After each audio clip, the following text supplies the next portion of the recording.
Notre journaliste Léo Guéguen était à peine né quand les Frères Scott étaient diffusés à la télévision sur TF1 à l'époque. Cela ne l'a pourtant pas empêché de se prendre de passion pour les aventures de Lucas, Peyton, Nathan, Brooke ou Hayley. Alors on aurait donc pu croire qu'il serait heureux en apprenant que Netflix était en train de développer une suite, mais ce n'est pas vraiment le cas et il va nous dire pourquoi. Bonjour Léo. Bonjour Laurence, bonjour à tous. Oui, c'est vrai. En fait, après l'émotion positive ressentie après l'annonce de ce retour, je pense qu'il faut s'interroger en fait sur ce retour, sur les contours de ce retour-là, sur plusieurs points. Le premier point, avec quel personnage ? On voit déjà que c'est un peu nébuleux. On parle d'Hilarie Burton et Sophia Bush à la production. On peut imaginer Robert Buckley, très proche des deux femmes. Et les autres ? Où sont les autres ? Les frères Scott sont les frères Scott.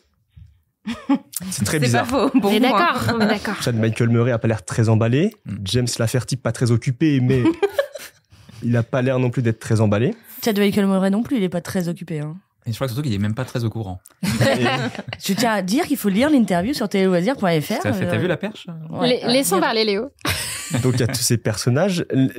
La série à l'époque, elle se concentrait sur des thèmes sociétaux forts. On a vu la bisexualité à l'école, le harcèlement, le suicide, des thèmes qu'on voyait pas beaucoup à cette époque à la télé.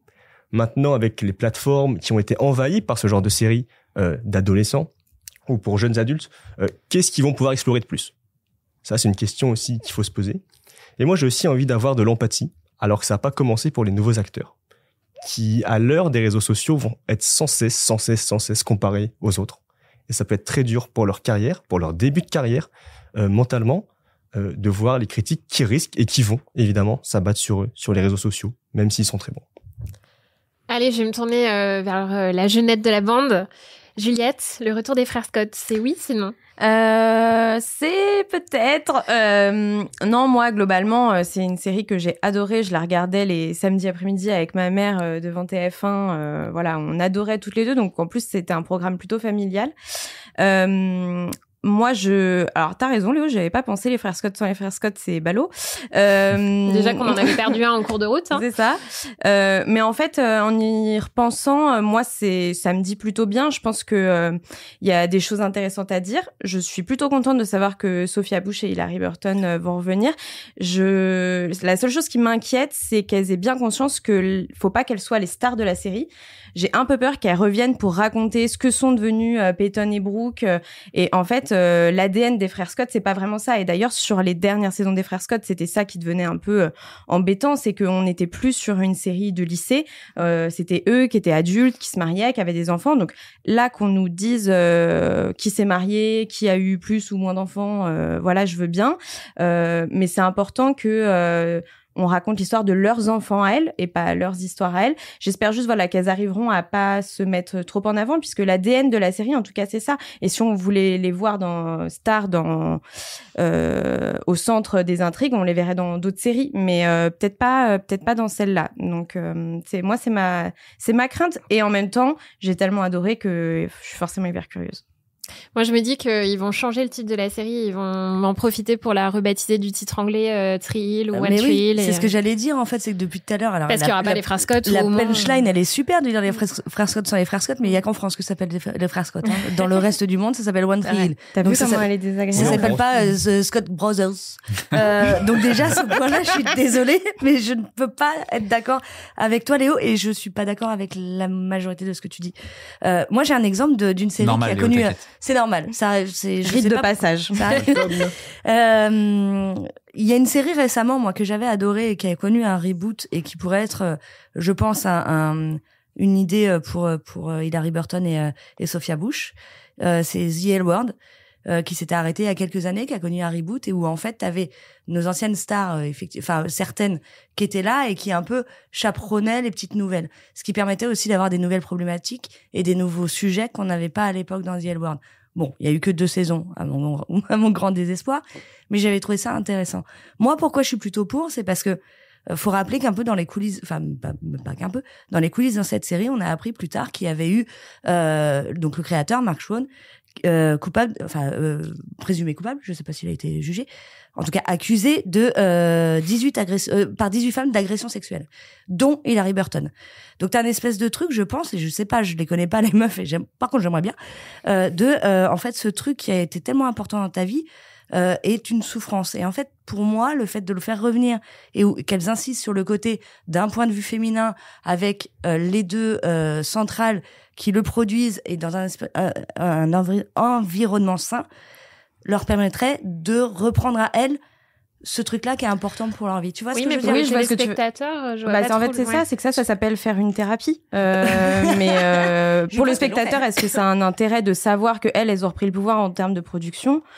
Moi, On s'en j'ai vraiment un balance. truc de. Alors, oui, il y a ça, et je pense que en termes d'intrigue, il y a des choses encore à traiter. Je pense que tu peux les avoir effectivement. Bah, si on en a que 2 ou 3, parce qu'effectivement, Chad Michael Murray a dit en exclusivité sur téléloisirs.fr que visiblement, il est pas super chaud.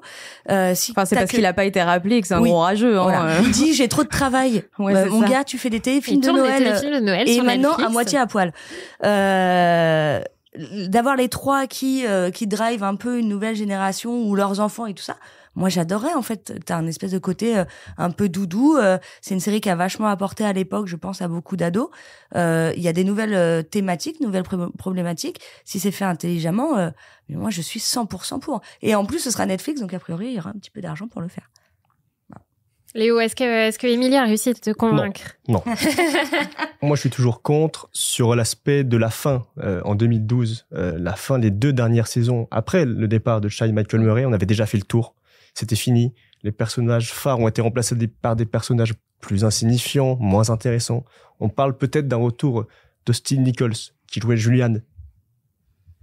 Qu'est-ce qu'il a porté, Julian? À part être un enfant gâté qui n'arrivait pas à tourner de film. Bon, ok. À oublier ses enfants dans une voiture. Oublier ses enfants dans une voiture. Ok, tirer avec une carabine pour sauver. D'accord. Ah oui, tu t'y connais très très bien quand Je même. connaissais On a très un bien. expert. Je sais très bien. Mais oui, on avait fait le tour. La 4e saison où Nathan se blesse au genou, se blesse au dos, arrive pas à faire de basket. Bon, Ah, j'avoue, ça, c'était chiant. c'était chiant. La fin était chiante. Et quand une série s'arrête, En fait, le meilleur, c'était les années lycée. exactement. Et si les la premières saisons. On peut avoir les années lycée des enfants de... Oui, mais là, si Sophia Bush et Hilary Burton sont coproductrices, je suis d'accord avec Léo, elles vont avoir sans doute les rôles principaux, alors que les personnages principaux, ça devrait être la génération d'après, leurs enfants, quoi. J'aime bien l'argument de Léo sur les acteurs, l'empathie pour les acteurs Ouais. qui vont probablement se prendre des shitstorms en disant ouais, mais vous êtes nuls par rapport aux acteurs de l'époque. Moi, voilà, Farrah Scott, j'ai pas beaucoup regardé, voire pas du tout. Mais par contre, j'aime bien cet argument et je pense qu'on peut le mettre sur pas mal de séries Ouais. qui ont des reboots maintenant. Mhm. Où effectivement, enfin, globalement, le phénomène des reboots à foison, franchement, on n'en peut plus, quoi. Enfin, j'ai pas fait quelque chose, trouver des séries originales, en fait. Hein.